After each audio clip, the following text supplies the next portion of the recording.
Get out of that car before you ruin something you could never afford, millionaire dealer Grant Mercer snapped as customers raised their phones. The grease-stained mechanic behind the wheel did not argue.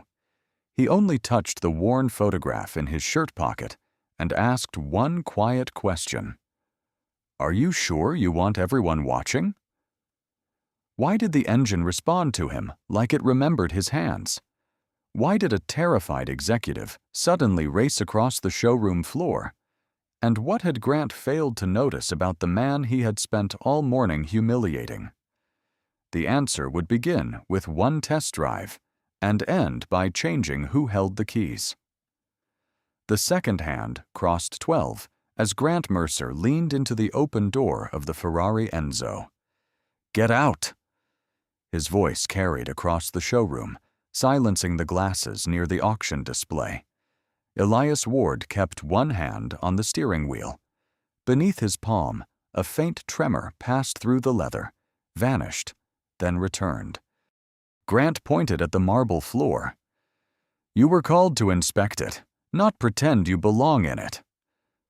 Most guests raised their phones. The cooling fans settled. The air smelled of wax, warm wiring, and rain. "Don't run it under load." Derek Sloan straightened his tie. "We completed the diagnostic sequence." "You cleared the codes," Elias said. "That isn't the same thing." Grant smiled for the crowd. "And what did your neighborhood garage teach you that my staff missed?" Elias watched the tachometer needle quiver. Enough to hear the bearing complain. Ava Collins, the reporter near the champagne table, kept recording. Grant folded his arms. "You've had 10 minutes. 9. That's supposed to impress me?" "No." The wall clock ticked. Elias pressed 2 fingers against the wheel. The vibration returned beneath the hum of the lights. Thomas Reed stood by the service doors. Maya Chen waited behind him with a tablet. Grant glanced at them. "Thomas, did you bring me a mechanic or a fortune teller?" Derek cut in. "The buyer arrives in 20 minutes. We are not delaying." Elias stepped out. Heat clung to his shirt. Grant relaxed, as if the matter were finished. Then Elias crouched beside the rear quarter panel. "What are you doing?" Derek asked. "Listening." Elias raised one finger. For 3 seconds, only the clock moved. Tick, tick. A dry, metallic click came from behind the engine bay. Maya tightened her grip on the tablet. Grant laughed once. "Cooling systems make noise." "Not that noise." "You're guessing." Elias stood. "Open the track gate." The room stilled. "One controlled lap," he said.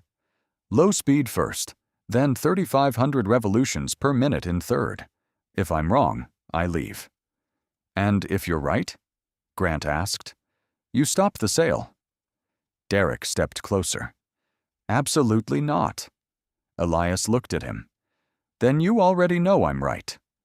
A murmur moved through the guests. Derek's face changed before he hit it. Grant noticed. "You walk in covered in grease, frighten my clients, and challenge me in my own showroom?" Elias touched the softened edge of Naomi's photograph inside his shirt pocket. "I asked you not to drive the car." Grant came closer. "You don't ask me anything in this building." Thomas moved forward. "Grant, postpone the test." "The temperature log did," he added when Grant turned on him. Derek snapped. There was no abnormal reading. Maya looked down. Elias saw it. "What did you delete?" Every phone tilted toward her. Derek lowered his voice. "Careful." A red recording light reflected across the Enzo's body. Grant held out his hand. "Keys." Elias placed them in his palm, but did not let go. "Open the gate." For one long beat, Grant pulled against his grip. Then the metallic click sounded again, louder. Maya whispered, "It wasn't doing that this morning." Grant's fingers tightened around the keys. Outside the glass wall, The track lights came on one by one. At 6:45, Elias Ward stood beneath the narrow awning outside Mercer Crown Motors, rain ticking against the metal above him. He removed his cap and pulled a faded photograph from his shirt pocket. Naomi stood beside a camouflage test car, one hand on her hip, dark hair across her face. The print had softened at the corners over 20 years. "Not again," Elias murmured. Not because someone wanted the schedule to look clean. A drop struck the photograph. The upper corner darkened at once. He covered it with his palm and waited for the glass doors to open. They did not. The receptionist pointed toward the side entrance. Inside, warm air smelled of rubber, coffee, and citrus cleaner. Elias wiped his boots before crossing the corridor. "You're early," the receptionist said. "Thomas Reed called me." She glanced at his work jacket, then at the bucket beside the wall. "The cleaning contractor signs in downstairs. I'm not with the cleaning crew." Her smile held too long. "Maintenance?" "Mechanic." She turned the sign-in tablet toward him. "Temporary vendors use the gray badge." A label curled from the printer. "Claire Benton," she said, tapping the brass plate on her desk. She was 28, with a silver pen clipped to her collar. "Someone will collect you." "My friend is expecting me." "All visitors wait." Elias sat beneath a gala photograph. Grant Mercer under white lights, mechanics blurred behind the ropes. His phone vibrated. "Dad," Lily had written. "Are you really going back there today?" He typed. "Just helping an old friend." 3 dots appeared, then vanished. Mom would have hated that answer. He locked the screen. Claire turned a cup so its handle faced right. "Coffee?" "No, thanks." "You may be here a while." "I've waited longer." Rainwater cooled his collar. He pressed the damp corner between 2 tissues. Claire watched. "Your wife?" "Yes." "She worked with cars?" "She listened to them." A man in a charcoal suit crossed the lobby speaking into a headset. Derek Sloan, 39, moved with the precision of someone permanently late. "The auction vehicle does not move until 6, he said. "I don't care what the service team heard." He noticed Elias. "Who's this?" "Thomas Reed's mechanic," Claire said. Derek studied the wet jacket and gray badge. "Independent?" "Yes," Elias answered. "We don't normally outsource Enzo work." "Then Thomas must be worried." Derek's mouth tightened. "Thomas worries for a living." At the elevator, he turned. "Keep him out of the showroom until I authorize access." The doors closed. Claire lowered her voice. "He's been here since 5:30. "Was the car?" Her fingers stopped above the keyboard. A service door opened at the far end of the hall. Thomas Reed appeared, gray hair damp with sweat despite the cold. He did not wave. He looked at Elias, then at Derek's closed elevator. "Tell me you brought your old tools," Thomas said. Elias stood and returned Naomi's photograph to his pocket. "I brought the ones that still tell the truth." Thomas gripped the door handle. Behind him came the rising whine of a starter, followed by a cough that did not belong in a 12-cylinder car. "Then come quickly," he said, "before they start it again." The starter noise died as Thomas pulled the service door shut. "Third time this morning," he said. "Each start takes longer." The silver Ferrari Enzo sat beneath fluorescent strips, rear deck raised. Heat shimmered above the engine bay, though it had been off a minute. Elias set his tool roll on a bench. "Who touched the cooling circuit?" Thomas rubbed his neck. "Officially? No one." Maya Chen, 23, stopped typing beside the diagnostic cart. Her dark hair was twisted through a cap. "Pressure dipped after shutdown," she said. Then the log reset. "By itself?" Her eyes moved toward the door. Grant Mercer entered with Derek Sloan beside him. Rain beaded Grant's coat. He looked past Elias as if inspecting furniture. "Why is the contractor already near the car?" "You called for help," Thomas said. "I called for speed." Grant tossed a key. It struck the concrete beside Elias's boot. Nobody moved. Elias looked down, then back at Grant. "You missed." Grant smiled. "Pick it up." Elias lifted the key and wiped grit from the leather fob. "What do you want checked?" "The engine stumbles cold," Derek said. "No warning lights, no stored faults. It's being presented at 6. "Presented or driven?" "Both," Grant answered. "Then I need the full service history." "You need the relevant pages," Derek said. "I'll decide what's relevant." Grant stepped closer. "You're here because Thomas insisted. Don't confuse that with authority." Elias set the key on the bench. "Start at once. Nobody touches the throttle." Maya connected the lead. Thomas climbed in. The V12 turned over, filling the workshop with a deep pulse. For 2 seconds, it sounded clean. Then an uneven beat entered beneath it. Grant folded his arms. "Is this where you pretend the car talks to you?" "Shut it down." Thomas obeyed. The engine fell silent, leaving only fans and cooling metal. Elias counted. At 7 seconds, a dry click came from the rear left side. At 10, another. Maya's head lifted. "You heard it?" Elias said. She nodded. "Normal thermal contraction," Derek said. "No. A valve is cycling against pressure it shouldn't have." "You know that from 2 clicks?" Grant asked. 3. The third click arrived, sharper than the others. Thomas's face tightened. Elias opened the service history. The last inspection was 11 months old. In the parts ledger, a blank space separated 2 numbered entries. "Who cleared the replacement record?" "There was no replacement," Derek said. Elias touched the warm housing near the cooling line. "Then someone installed a part that isn't in your records."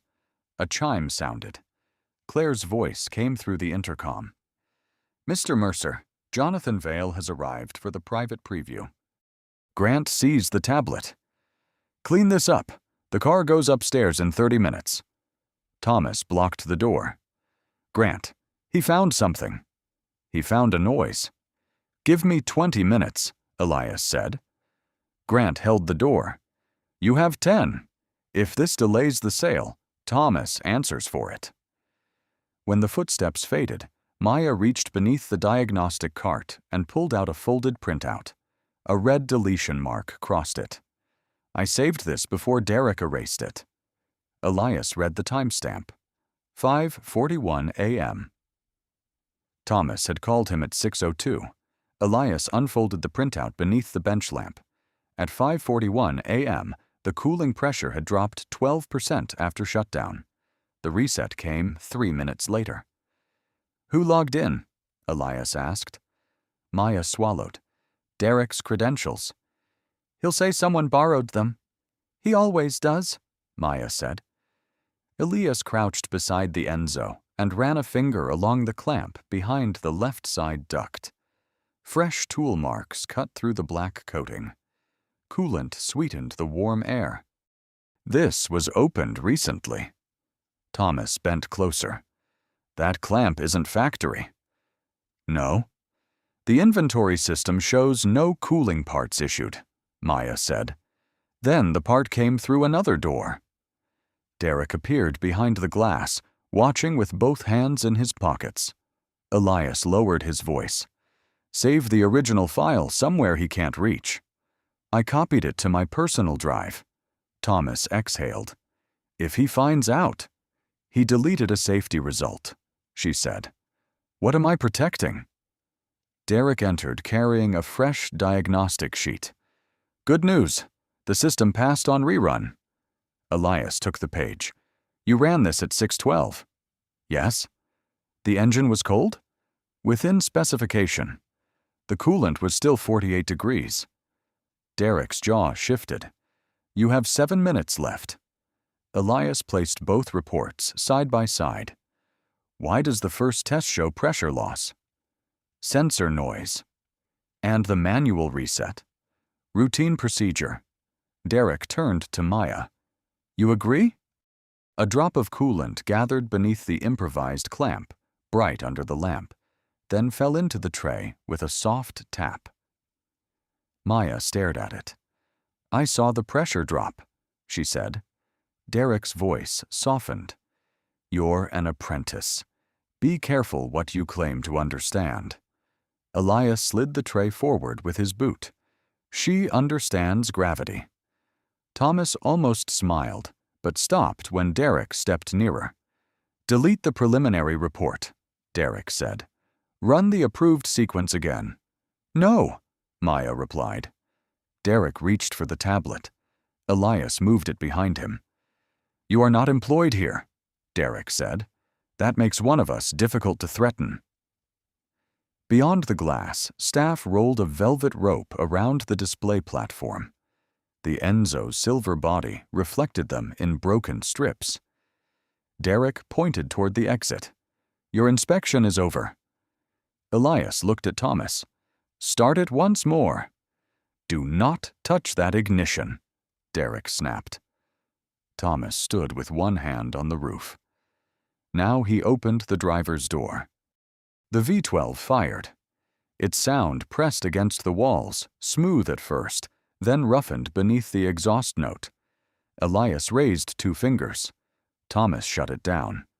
1 second. 2. The dry metallic click came from the left rear. Another answered from deeper inside the bay, slower and heavier. Maya's tablet flashed a yellow pressure warning before the screen went blank. Derek had pulled the diagnostic cable. You saw nothing, he said. Elias looked at the disconnected plug in Derek's hand, then at the coolant drop, trembling beneath the clamp. From the showroom, applause rose as Jonathan Vale entered. Elias folded the deleted report into quarters and placed it beside Naomi's photograph. Now, he said, we know exactly what they're trying to sell. Grant Mercer entered the workshop as applause filtered through the glass wall. Mr. Vale is waiting. Why is the car still here? Elias stood beside the Enzo with the folded report. The cooling system is losing pressure. Derek raised a clean diagnostic sheet. It passed. After you reset it warm. Grant looked between them. I asked for a solution, not theater. Thomas stepped forward. Delay the test. You brought him in, Grant said. Now he's frightening my staff over a clamp. Elias pointed toward the tray beneath the car. A clear drop formed, trembled, and struck metal with a bright tap. That clamp. For a moment, no one spoke. Then Grant laughed. Real experts fix problems, Grant said. They don't build careers around delaying other people. Elias smoothed the crushed cuff of his damp work shirt. I need 20 minutes. You had 10. I spent 6, proving your report was false. Derek stepped closer. Careful. Grant lifted the certificate. This says the vehicle is safe. Thomas took it. His thumb stopped at the signature. Who signed this? Our contracted inspector, Derek said. Paul Renner? Yes. He left in July. The inspection was completed remotely. Thomas looked up. Paul died in August. Maya's fingers slipped on her tablet. Grant lowered his voice. Is that true? Derek reached for the paper. Administrative carryover. Qualified personnel performed the work. Who? Elias asked. That is internal. Not once the car goes onto a track. Grant turned on him. You're comfortable accusing people you met this morning. I'm accusing the paper. The paper doesn't have an ego. No, the man protecting it does. Grant pointed towards the corridor. Leave. Thomas moved between them. If he leaves, I stop the test. You stop nothing. I'm chief technician. You're an employee. Thomas's hand dropped from the certificate. A phone chimed in his pocket. He silenced it, but the screen stayed lit. Evelyn. Oncology, 7:30 p.m. Grant saw it. Don't make a decision you can't afford, he said quietly.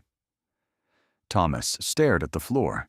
Elias took the certificate and folded it along the false signature. Put my name on the delay.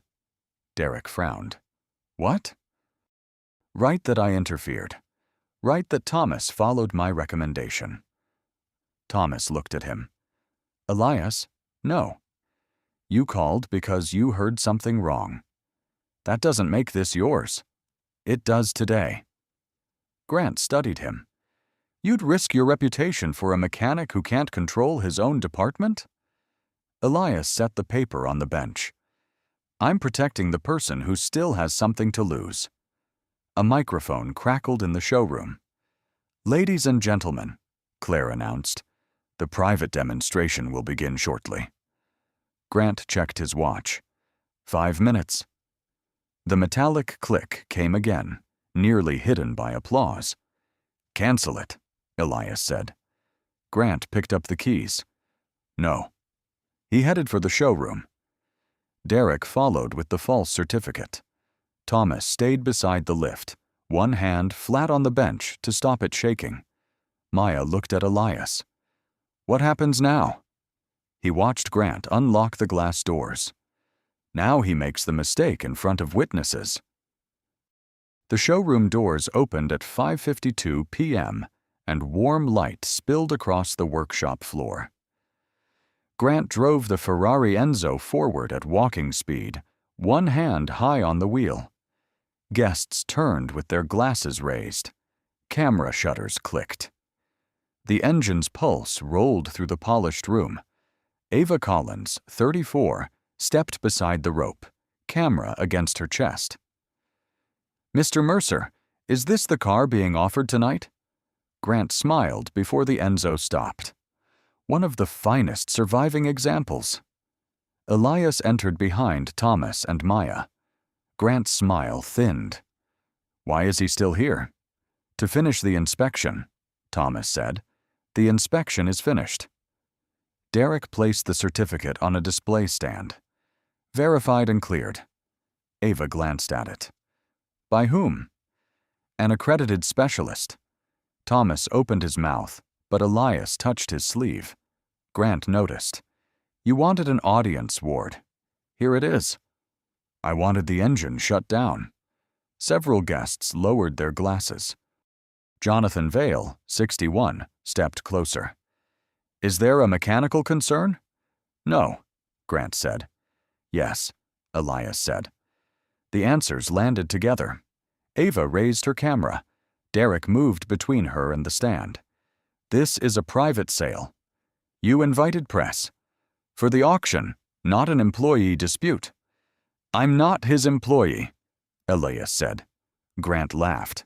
That much is obvious. Maya stood near the rear wall with her phone held low against her tablet. A tiny red recording dot reflected in the Enzo's silver door. Claire saw it and shifted one step, blocking Derek's view. Grant gestured toward Elias's stained shirt. This man heard a noise and decided he understood a car worth more than everything he owns. Elias looked through the open window. Start it again. Grant tilted his head. You're giving orders now? I'm asking you to let everyone hear what you're selling. Jonathan's expression changed. I'd like to hear it. Derek whispered. Grant, not here. That was enough. Grant opened the driver's door. Fine. The V12 ignited, sharp and clean. The floor trembled.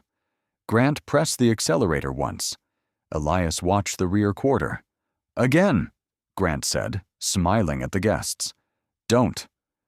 Grant pressed harder. The engine note rose, then caught on a rough edge.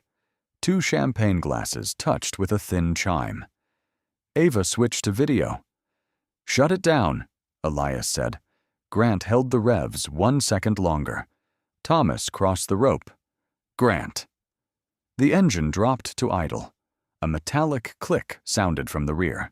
Maya's phone captured it. Derek reached for her wrist. "Give me that."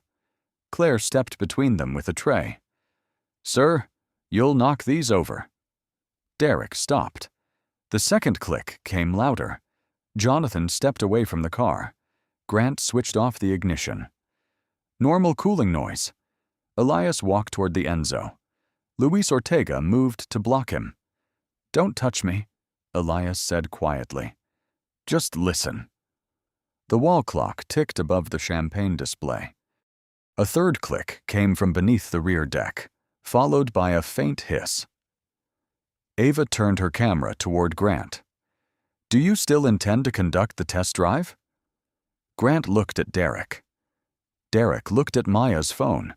Across the Enzo's polished door, the red recording light kept blinking.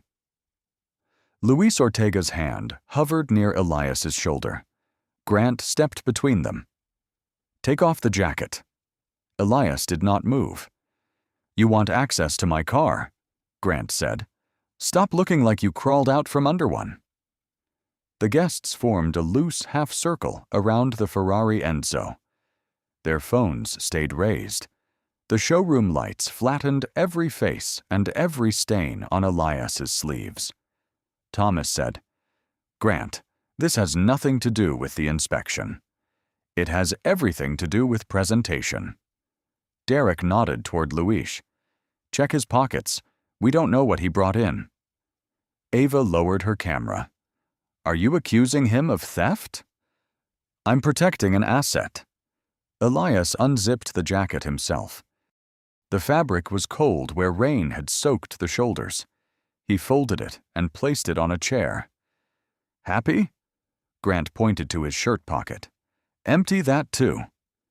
Elias's fingers stopped. Maya's red recording light trembled against the car door. "Mr. Mercer," Claire said, "the buyers are watching." "That's the point."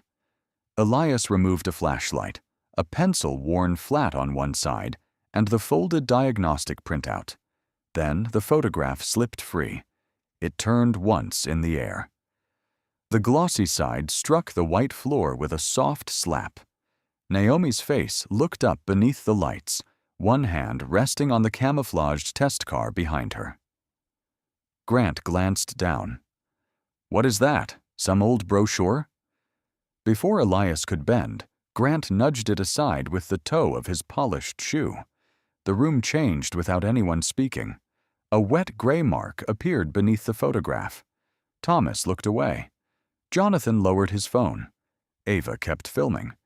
Elias knelt slowly. His left knee touched the cold tile.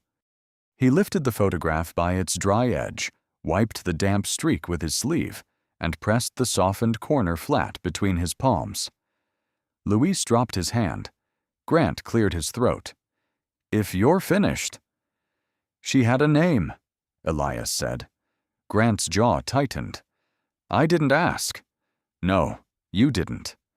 Elias slid the photograph back into his pocket. He stood without looking at anyone, then turned towards the Enzo. "The car cannot go on the track." Derek laughed.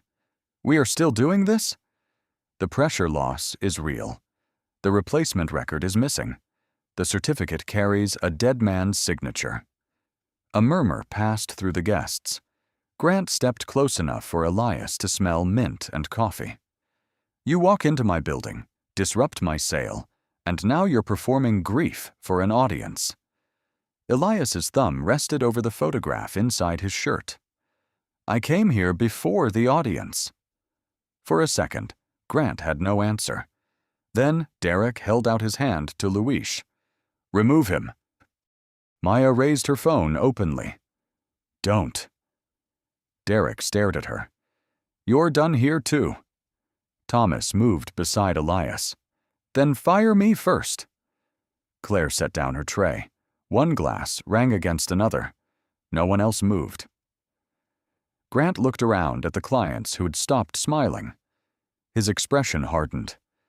"Fine," he said. "You want to prove the car is unsafe?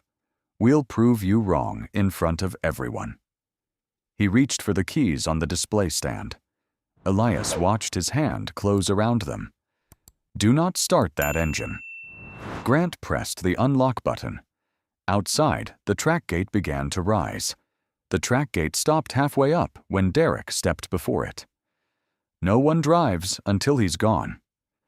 Luis stood beside Elias, but did not touch him. His jaw tightened. Grant held the Ferrari key between two fingers. "Remove Ward." Thomas moved first. "Then I'm stopping the test." "You don't have that authority. I signed off on every car here for 11 years. And tonight, you'll sign off on this one." Derek pulled a liability form from the display stand and laid it on a nearby hood. "Full operational clearance," he said. "Sign there." Thomas read the first line. His phone vibrated. He tried to silence it, but the screen lit through the fabric. Evelyn, Oncology, 7:30 p.m. Grant saw the name. "You have excellent insurance here, Thomas," he said quietly. "I'd hate for a dramatic decision to affect that." Thomas's fingers would not close around the pen. Maya lowered her phone. "That's not a choice." Derek faced her. "You're an apprentice. Stay out of this." "She saw the pressure drop," Elias said, "and she'll be dismissed for recording a private event." Ava kept her camera aimed at the form. "Mr. Mercer, are you threatening his medical coverage on video?" Grant's smile vanished. "I'm discussing consequences." Thomas placed the pen above the signature line. It tapped once against the page, then again. His phone gave a soft reminder tone. Evelyn's appointment. He shut his eyes. Elias reached past him and took the pen. "No," Thomas said. Elias turned the form around. "Write that I interrupted the inspection. Write that I refused to release the vehicle." "You're not employed here," Derek said. "Then Thomas cannot be blamed for following my recommendation." Grant studied him. "You think taking the fall makes you noble?" "I think his wife needs him employed tomorrow." "You don't get to do this for me," Thomas said. "I already did." Elias signed only the statement admitting he had halted preparation without authorization. He left the safety certification blank. Derek snatched the page. "This proves interference. It does not say the car is safe. I can add the rest." Ava stepped closer. Not without everyone watching. The air conditioning clicked on. Cold air moved through Elias's damp shirt. Grant pointed at Luis. "Escort him out." Luis hesitated. "Sir, he hasn't threatened anyone." Derek's face sharpened. "Do your job." Luis looked at Elias. "I'll walk with you." Elias gathered his things. Thomas caught his wrist. "Give me 10 minutes," Thomas whispered. "I'll reopen the system myself." "They'll make you certify it." "Then I won't." Grant heard him. "You refuse. You're finished." Thomas's hand fell away. Elias tucked Naomi's photograph inside his shirt and faced Grant. "You can remove me. You cannot remove the fault." Grant raised the key. "We'll see." The track gate resumed climbing with a metallic groan. As Luis led Elias toward the service corridor, Maya slipped the copied report into his jacket pocket. "Look at the bottom timestamp," she whispered. Behind the closed door, Elias unfolded it. Beneath Derek's reset, another entry appeared. A replacement part had been registered at 4:18 a.m. The supplier field was blank. The service door had barely closed behind Elias when Samuel Price stepped into the corridor. The 44-year-old insurance representative glanced at the copied report. "Is that the deleted log?" "A part was registered at 4:18 this morning," Elias said. "No supplier." Samuel's eyes sharpened. "And the car is moving?" The track gate groaned fully open. From the showroom came Grant's voice through a microphone. "A brief demonstration only. Samuel pushed through the door. Guests lined the glass wall. Grant stood beside the Ferrari Enzo with the key in his hand. Derek spoke quickly near his shoulder. Samuel raised one palm. No insured vehicle leaves this floor until the disputed record is explained. Grant smiled. Then observe the test. That is not consent. It's one controlled lap. Elias entered behind Samuel. Phones turned toward him. Grant's face hardened. Why is he back? Because if you drive, he rides with you and monitors the system. Derek shook his head. Absolutely not. Then the car stays parked. Jonathan Vale folded his arms. I'm not buying a machine. No one will test, honestly. Grant looked from the buyer to the cameras.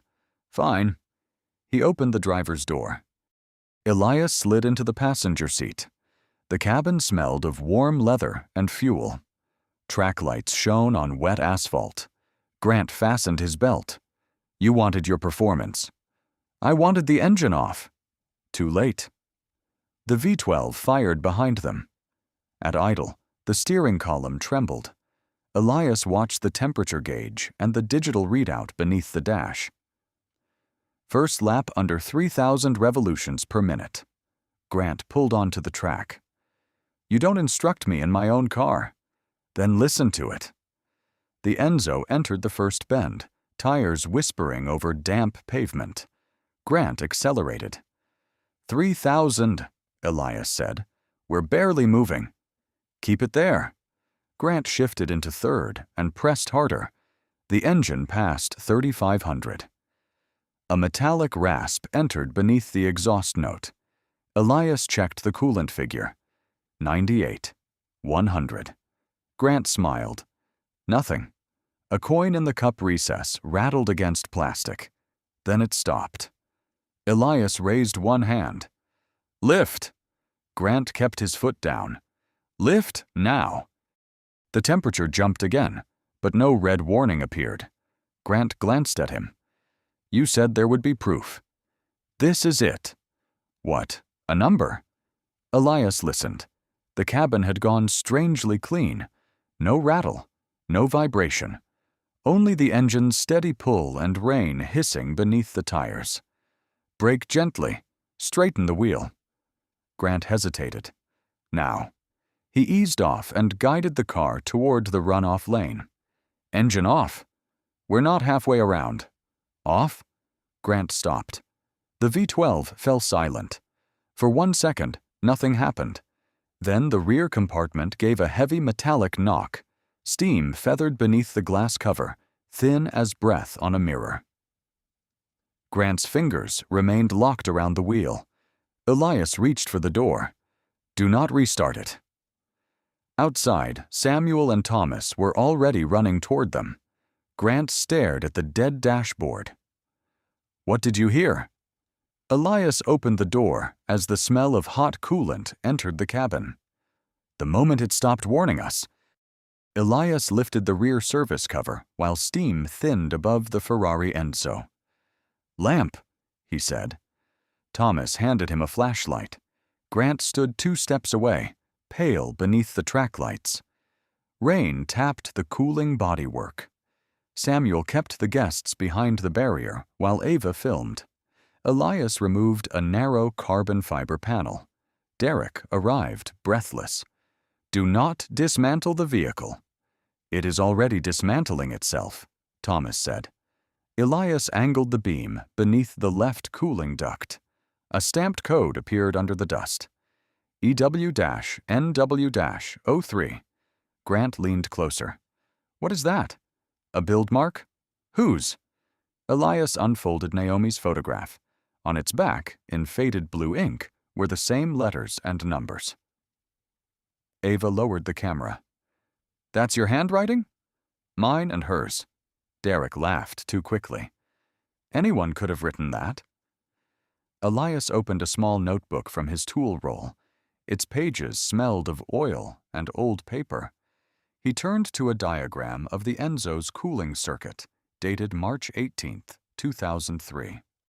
Beside it was the code. Grant touched the letters under the panel. His fingertip came away black. You worked on this car? On this program. Cold mist crossed the track. Elias kept the flashlight steady. Thomas stared at him. You never told me. You never needed the resume. Ava stepped nearer. What exactly did you do? Thermal testing, high-load validation. Naomi analyzed pressure behavior after shutdown. Grant looked at the photograph. Your wife? Yes. Derek folded his arms. A notebook proves nothing. Maya raised her phone. The archive might. An old university image showed two younger figures beside a camouflaged development car. One was Elias, the other was Naomi. Derek reached for the screen. Maya pulled it back. Ava zoomed in. The badge says Powertrain Test Group. Grant's voice dropped. Why are you fixing cars in a neighborhood shop? Elias replaced the photograph. Because titles did not bring her home. No one moved. The cooling system clicked beneath them. Elias pointed to the unmarked replacement unit. This part does not match the original pressure curve. Someone fitted it, erased the record, and disabled the warning threshold. Samuel looked at Derek. Can that be confirmed? Not by him, Derek said. Elias called a number he had not used in years. A woman answered on the fourth ring. Elias? Helena, I need you to verify an old build code. A chair scraped across a floor. He switched to video. Dr. Helena Ross appeared, 55, with silver hair cut at the jaw and reading glasses on a cord. Elias showed her the marking. Her expression changed. Where did you find that? Connecticut, a silver 2003 Enzo. Helena moved closer to the camera. That code belonged to the Ward validation set. Grant swallowed. You know him? Helena looked past Elias toward the track and waiting crowd. I know the man who stopped 3 test cars from failing before anyone else believed the data. Her words carried into the wet night. Derek stepped back. Helena adjusted her glasses. Now, show me the replacement part. Elias turned the camera. She stared for 2 seconds. Then she said, that component was never approved for this vehicle. Helena's face remained still on the phone screen. Do not touch that component again, she said. Photograph every angle first. Ava moved beside Elias, camera raised. Thomas held the lamp steady. Maya recorded the stamped numbers. Samuel turned to Derek.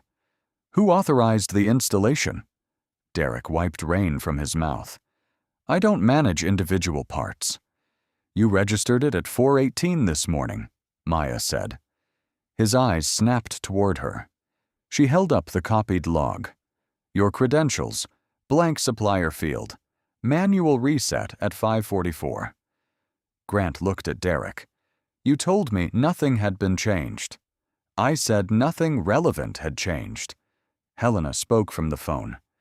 That part alters pressure response after shutdown. On this car, it can hide a fault until the engine is under load. Was there a service notice?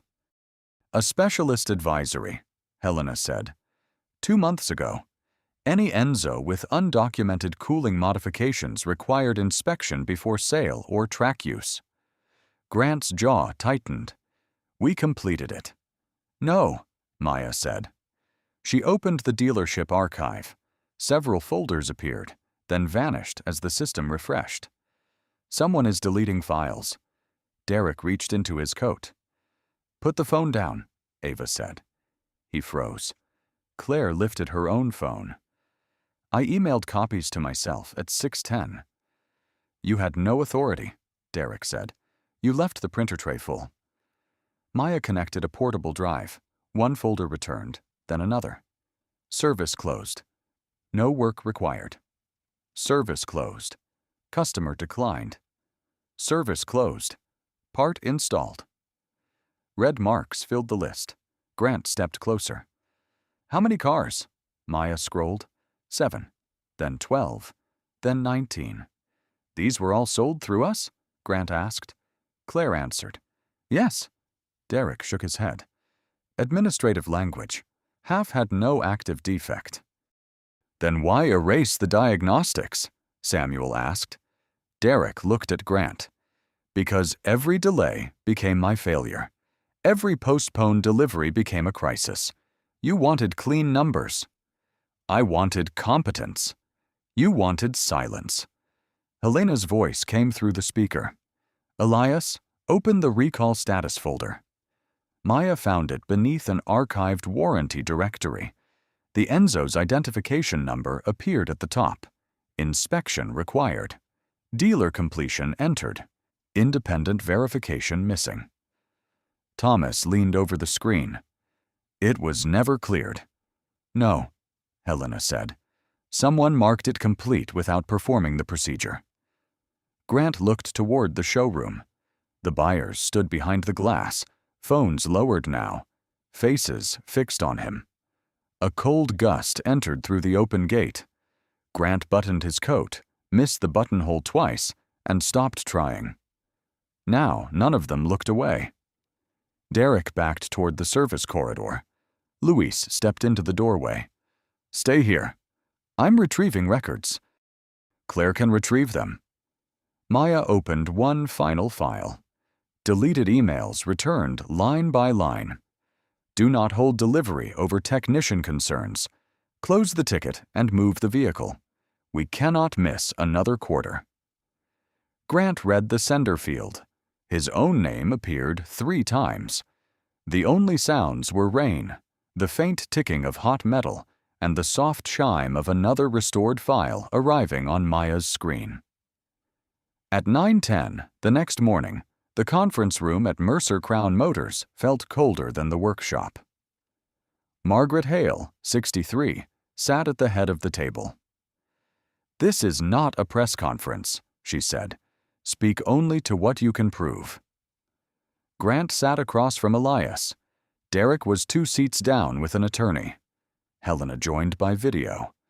Thomas, Maya, Claire, Eva, and 3 buyers filled the remaining chairs.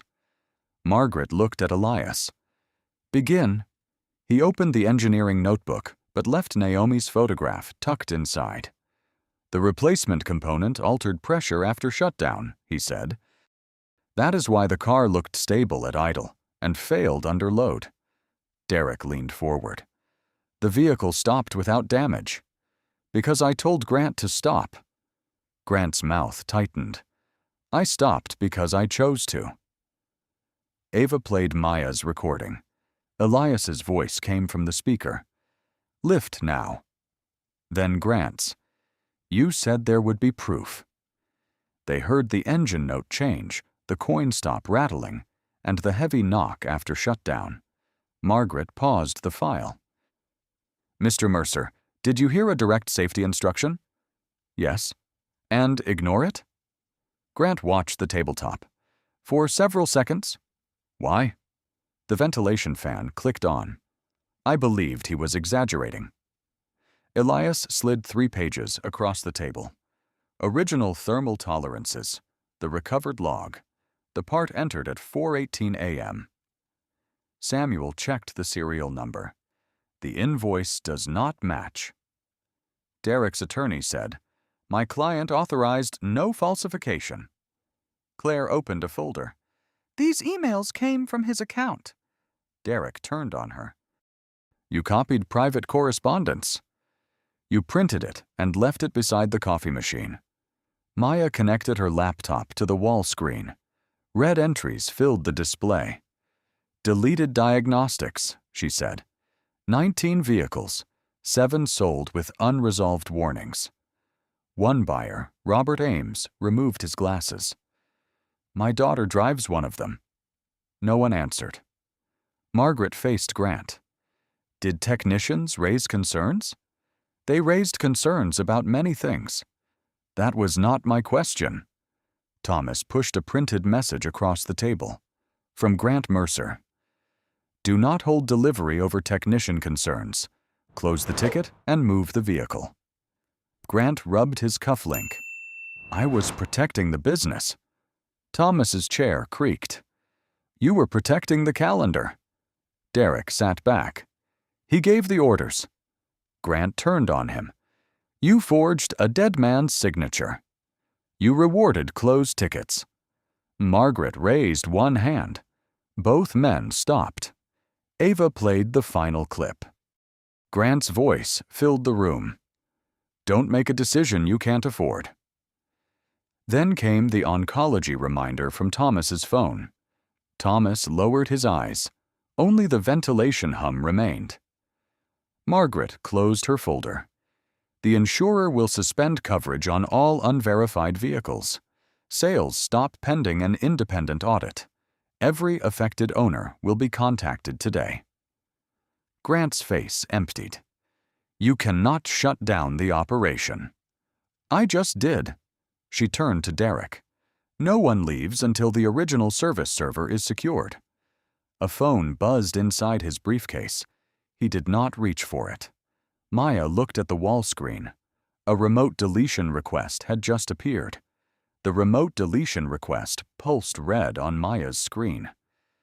Disconnect the server, Margaret said. Maya pulled the network cable. The warning froze.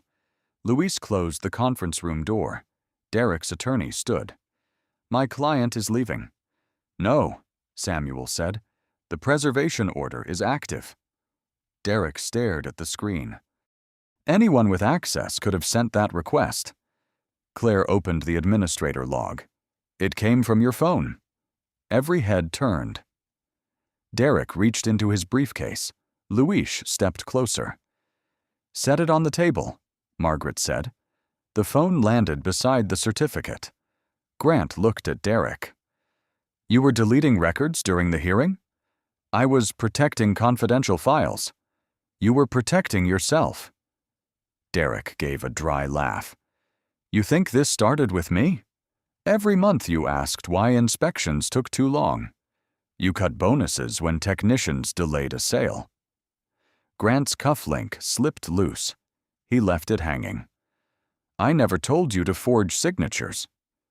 You told me results mattered more than explanations. Margaret opened an evidence envelope. Regulators can divide responsibility. Derek's shoulders lowered. Fine.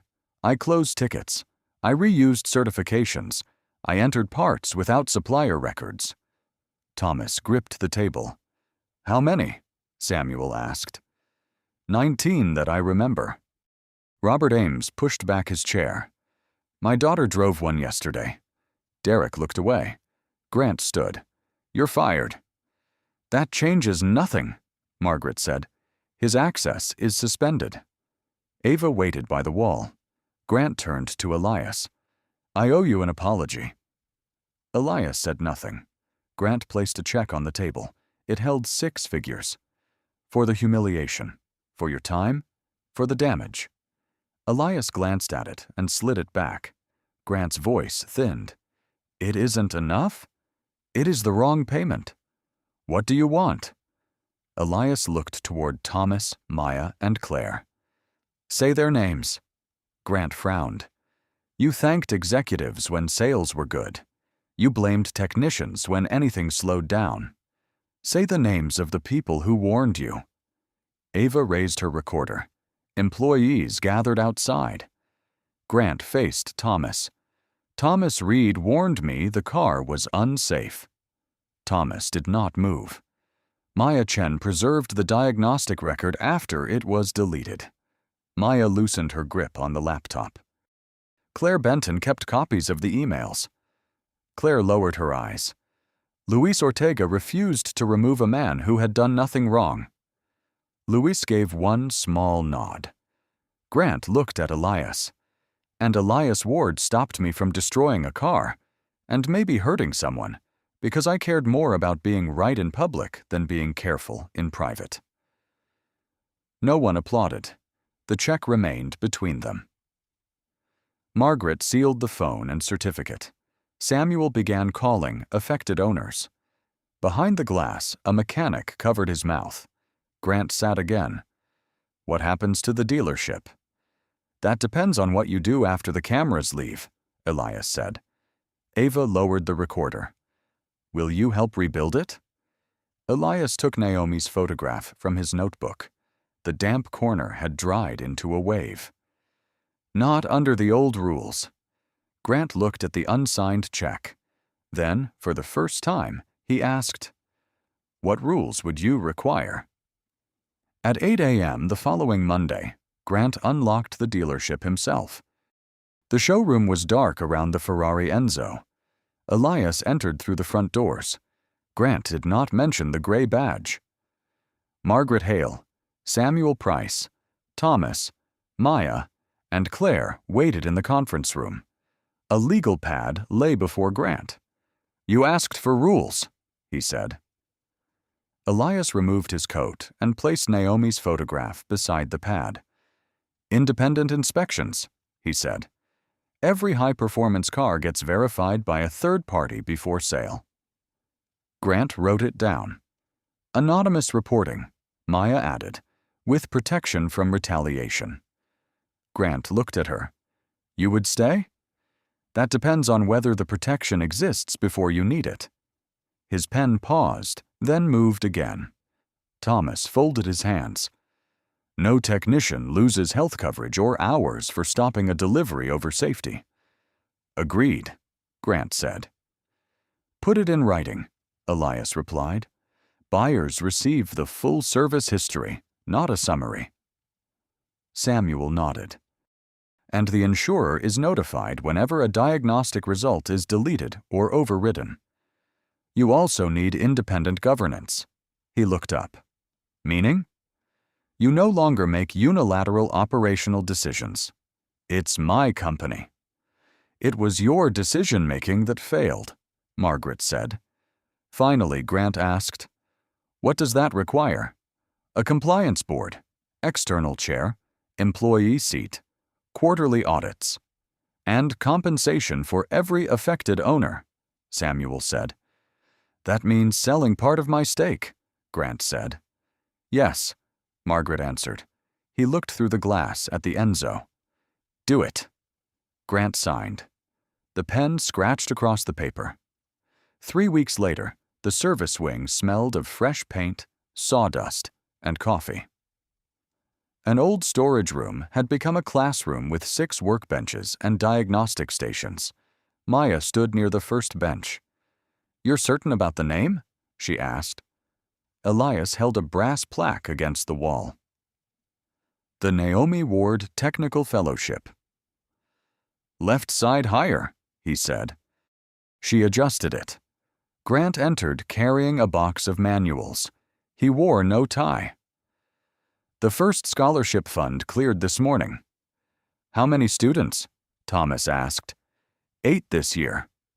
Elias marked the screw holes with his flat-sided pencil.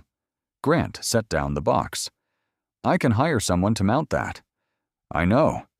Elias drilled the first hole himself. The metal felt cool beneath his palm. Brass dust gathered on his thumb as he tightened each screw. Maya watched the plaque settle level. "What would she have said?" she asked. Elias stepped back. "That the spacing is wrong." Maya laughed once, then covered her mouth. He moved the plaque less than an inch. "Better." Thomas opened the classroom doors. Young mechanics entered, studying the benches and the name on the wall. Near the rear bench, a former warning label had been framed instead of discarded. "Stop work. No penalty."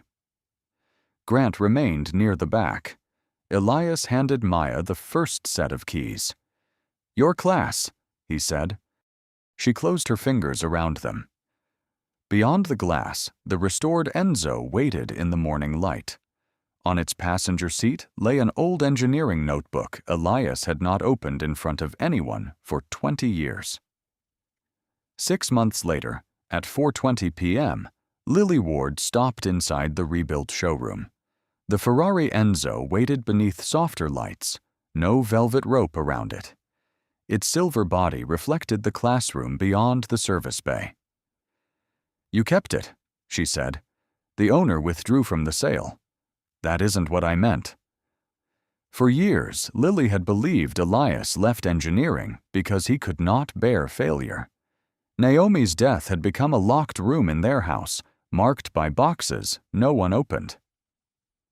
Grant approached in a plain navy jacket. "Your father saved this company from becoming something worse," he told Lily.